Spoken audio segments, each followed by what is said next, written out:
Sección electroimanes, pregunta número 15. ¿Por qué un trozo de hierro dentro de una espira que conduce corriente aumenta la intensidad del campo magnético? Para ello voy a mostrar qué es una bobina. Entonces, bueno, una bobina habíamos dicho en la pregunta anterior que es un enrollamiento de alambre en torno, en este caso, a un núcleo ferroso.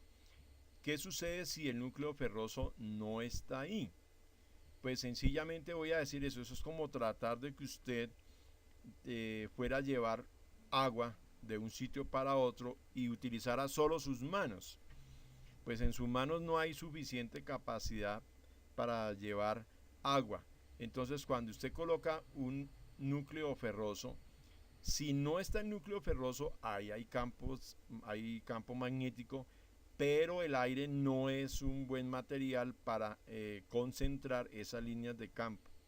En cambio, cuando hay un hierro, un núcleo ferroso, en este caso, el núcleo ferroso sirve como un medio de concentración, de transporte de las líneas de campo magnético. Entonces, por eso sí es mejor colocar un núcleo ferroso, porque en él se concentran las líneas de campo y sirve como conductor de las líneas de campo.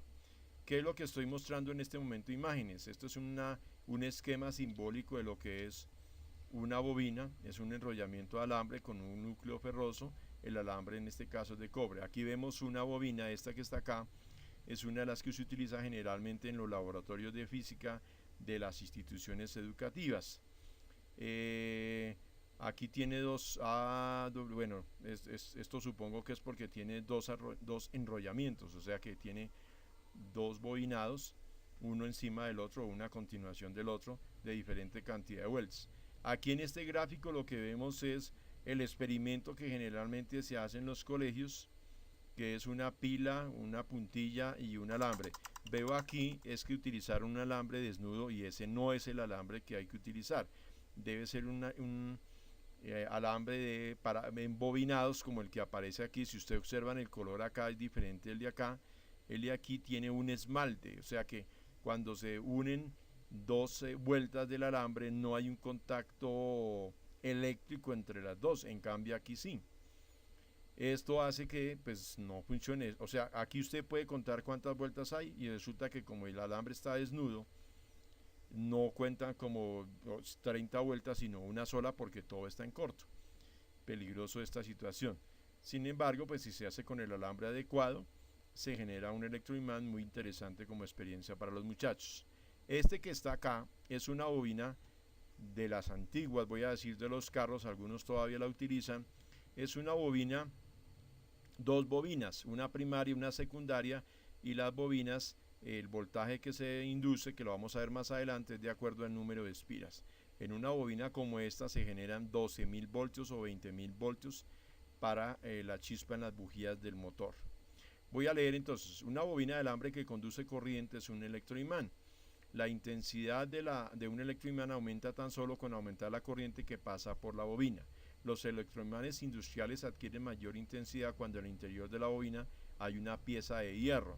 Los dominios magnéticos en el hierro son inducidos a alinearse y aumentan el campo. Era lo que les decía. Si hay un núcleo, aumenta el campo. Para los electroimanes extremadamente poderosos como los que se usan para controlar haces de partículas cargadas en los aceleradores de altas energías, no se usa el hierro, porque a partir de cierto momento todos sus dominios quedan alineados y ya no aumenta la intensidad. O sea, ojo con eso, es interesante el dato. O sea, no se puede utilizar siempre es como la saturación, ¿cierto? Como si usted fuera a llenar un vaso de agua, pues llega un momento en que el vaso aguanta hasta cierto punto, la capacidad es máxima y ya no se puede llenar más porque se bota, voy a decirlo así. No tanto que suceda en el imán de hierro eso, pero sí llega un máximo en donde ya no permite más líneas de campo, voy a decirlo así. Entonces, pues por eso no se utiliza siempre el hierro. Los electroimanes con la potencia suficiente para levantar automóviles se ven con frecuencia en los depósitos de chatarra.